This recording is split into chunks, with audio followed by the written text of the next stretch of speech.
As a business researcher, we often look at work stress, but we really never look at family stress. We're interested in how working mothers respond physiologically to both work and family stressors, and how these stressors impact their well-being and sleep.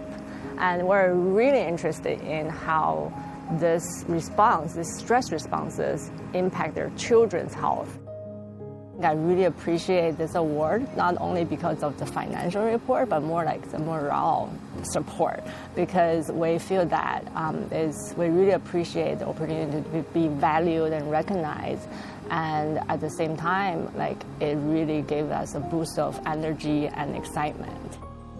This award will be used to advance the efforts of our department for increasing women's participation in computing. So women are majority of the students in the university, but they are distinct in minority in computing and engineering. Only 15% of our undergraduate students are women, and we are really focusing on closing this gender gap.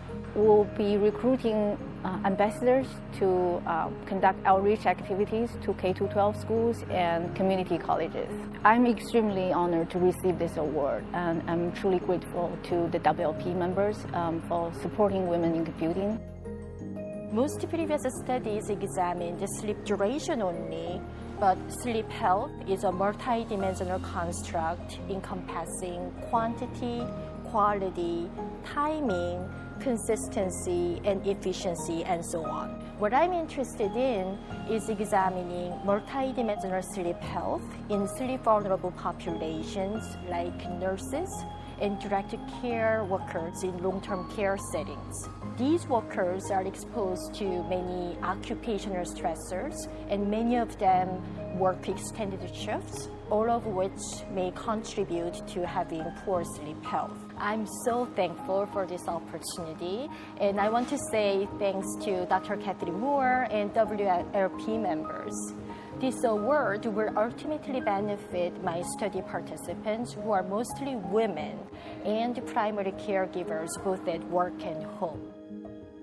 Older adults represent one of the fastest growing segments of the population today, and many older adults suffer from age-related cognitive deficits that affect areas such as executive functions, which include working memory and processing speed. Most of our work looks at the effects of music training programs as one potential intervention to help in those areas of executive functions. We feel very fortunate to have received this award. This award will allow us to apply for larger grants to look at the effects of different types of music training programs in adult females over age 60. Again, it's one of the fastest growing segments of the population, and there's a need to find non-pharmacological interventions to focus on working memory and cognitive performance to remain healthy throughout the lifespan. We're really excited and thankful to the Women of Leadership and Philanthropy for this opportunity to extend this research.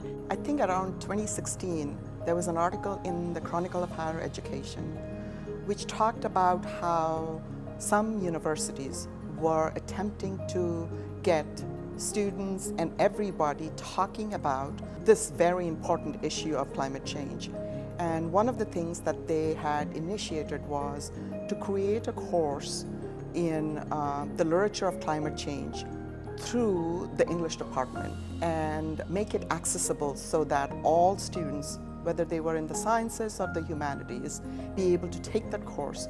And so I applied for this grant, which would make the literature available right away. I thought, what if we could create an archive and make it available to whoever is going to teach it or students who want to access it?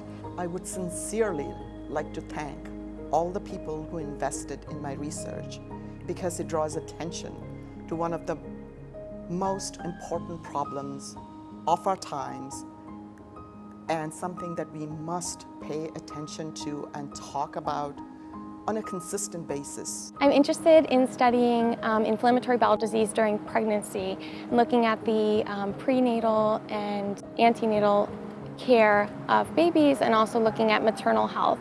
This is a very important time where women have to care for themselves and their children. And so it's very important that women are aware of the preconception and pregnancy counseling periods. I'm also interested in building a pregnancy care pathway, engaging the OBGYNs and maternal fetal medicine doctors to work with us to provide comprehensive care to women with this condition.